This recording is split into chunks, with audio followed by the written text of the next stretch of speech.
Hello दोस्तों, आप सभी का स्वागत है हमारे यूट्यूब चैनल पर। आज हम क्लास 10th के चैप्टर नंबर 16 का नोट्स बनाएंगे और साथ ही साथ अध्ययन करेंगे। इस चैप्टर का नाम है प्राकृतिक संसाधनों का प्रबंधन, यानी प्राकृतिक संसाधन। हमने पिछली कक्षा में पढ़कर आ चुके हैं कि प्राकृतिक संसाधन क्या होता है और संसाधन क्या होते हैं। ठीक है, तो ये जानकारी के लिए हम प्राकृतिक संसाधन का परिभाषा लिखे हैं। चूँकि अब बता देते हैं आपको संसाधन क्या होता है। संसाधन एक ऐसा प्राकृतिक उपहार है जो मानवीय आवश्यकता को पूरी करता है, उसे हम संसाधन कहते हैं। उस संसाधन दो प्रकार के होते हैं, तो उसमें से एक प्राकृतिक संसाधन है। इसलिए जब ये शुरू में है प्राकृतिक संसाधनों का प्रबंधन, इसलिए हम इसको प्राकृतिक संसाधन की परिभाषा को आप लोगों को बता दे रहे हैं। प्राकृतिक संसाधन क्या है, ठीक है, इसको इंग्लिश में बोलते हैं नेचुरल रिसोर्स। ठीक है, तो वह संसाधन जो प्राकृतिक द्वारा मिला है उसे प्राकृतिक संसाधन कहा जाता है। जैसे मिट्टी, भूमि, कोयला, पेट्रोलियम, पानी इत्यादि प्राकृतिक संसाधन का उदाहरण है। ठीक है, तो इसे आप कॉपी में नोट करते चले ताकि आपको अध्ययन करते समय बार बार यूट्यूब का सहारा नहीं लेना पड़े। ठीक है, अब प्राकृतिक संसाधन की परिभाषा देख लीजिए। अब हम जानेंगे कि आखिर प्रबंधन क्या होता है। तो प्रबंधन यानी होता है रख रखाव, किसी चीज़ का रख रखाव, उसका संरक्षण करना ही प्रबंधन कहलाता है। तो इसको लिख लेंगे हम।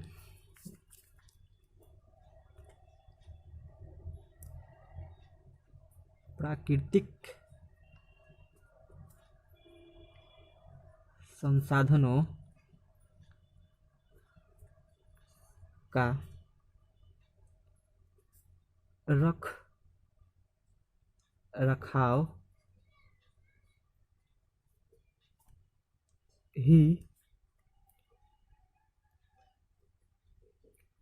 प्राकृतिक संसाधनों का प्रबंधन है। ठीक है, प्राकृतिक संसाधनों का रख रखाव ही प्राकृतिक संसाधनों का प्रबंधन कहलाता है या प्रबंधन है। ठीक है, तो आगे आप जानेंगे हम कि कोलीफॉर्म क्या होता है। ठीक है, कोलीफॉर्म यह एक जीवाणुओं का वर्ग है जो मानव के आंत में पाए जाते हैं। यह जल में उपस्थित रोगजन्य सूक्ष्म जीवाणुओं द्वारा जल का संदूषित होने की क्रिया को दर्शाता है। यानी जो कोलीफॉर्म है एक जीवाणुओं का वर्ग है। जीवाणु जिसे हम बोलते हैं क्या, जीवाणु जो होता है उसे बैक्टीरिया जिसे बोलते हैं, उसी का एक वर्ग है। यह मानव के आंत में पाए जाते हैं। ठीक है, इसको आप नोट कर ले अपने कॉपी में। ठीक है, अब हम जानेंगे अगला टॉपिक है हमारा गंगा प्रदूषण क्या है। हिमालय, ठीक है, में स्थित गंगोत्री से बंगाल की खाड़ी में गंगा सागर तक 2525 किलोमीटर तक की यात्रा करती है। इसके किनारों पर स्थित उत्तर प्रदेश, बिहार तथा बंगाल के 100 से भी अधिक नगरों ने इसे एक नाले में बदल दिया है। इसका मुख्य कारण है कि नगरों द्वारा उत्सर्जित कचरा एवं मल मूत्र का प्रवाहित करना। यानी जो हमारे गंगा है, तो गंगा नदी की लंबाई 25 से 25 किलोमीटर तक है। ठीक है, और इसके आसपास के शहरों ने इसे मल मूत्र प्रवाहित करके इसे एक नाले में बदल दिया है। तो इसी के संदर्भ में कई करोड़ रुपए लगाकर लगभग इसी के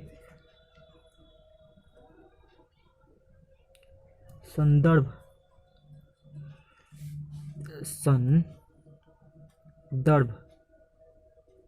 में उसका जल था वो बहुत प्रदूषित हो चुका था। उसका जल बहुत प्रदूषित हो चुका था। इसी के चलते गंगा सफाई योजना का शुरुआत हुआ 1885 में। ठीक है, अब हम जानेंगे पर्यावरण के लिए तीन प्रकार के इसको भी लिख ले रहे हैं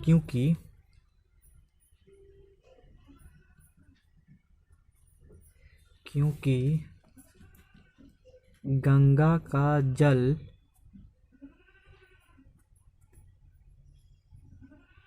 बहुत अधिक प्रदूषित हो गया था। ठीक है, अब हम जानेंगे पर्यावरण को बचाने के लिए 3 प्रकार के आर के विषय में, ठीक है। तो आर के विषय में रिड्यूस यानी कम उपयोग, किसी पदार्थ का किसी वस्तु का हमें हमेशा कम उपयोग करना चाहिए, जितना उपयोग है उतना ही का उपयोग करें। और फिर किसी पदार्थ को हम उपयोग कर लिए तो उसको, जैसे मान लो जो कागजी है तो कागज़ का ही पुनः चक्रण कर फिर कागज़ बनाया जा सकता है, तो फिर उसका पुनः चक्रण करना चाहिए, ठीक है, यानी फिर से बनाना चाहिए, उसका फिर से उपयोग करना चाहिए। यही प्रक्रिया है आर के संबंध में हम पर्यावरण को संरक्षित कर सकते हैं, ठीक है। यानी आर के विषय में कम उपयोग, पुनः चक्रण और पुनः उपयोग से हम पर्यावरण को संरक्षित बना सकते हैं, ठीक है। तो इसमें कम उपयोग और पुनः चक्रण और पुनः उपयोग की प्रक्रिया के द्वारा ही हम पर्यावरण